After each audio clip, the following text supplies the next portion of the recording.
Hey everybody, it's Luke from Galaxy Tech Review, and today I'm going to announce the winner from the Google Home giveaway that I started last month. We had thousands of entries, everybody supporting me on Twitter, on Twitch, and of course here on YouTube, and I really appreciate that.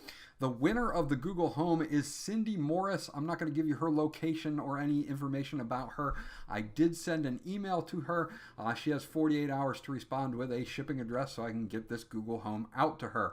I will have other contests coming up very shortly, so please stay tuned for those as well. Usually I do at least one contest a month, as you guys have been seeing. And again, I appreciate all the support that you guys have been giving me across all of the social media platforms. Now, one thing I did want to add is I've been adding some live gaming into the YouTube side of things instead of just tech reviews. Leave some comments down below whether you'd rather me just do that on Twitch or have that dual streamed to Twitch and to YouTube.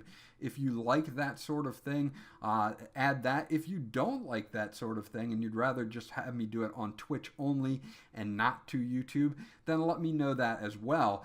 And I can just keep the YouTube channel a tech review only channel if you would rather it be that way. I'm just looking to get your feedback. This was Luke from Galaxy Tech Review. Congratulations to Cindy on the Google Home giveaway, and thanks again for everybody who supports me and has entered the contest. Again, there will be a new contest coming up within the next week or two, so stay tuned for that, and I'll check you guys out on the next video.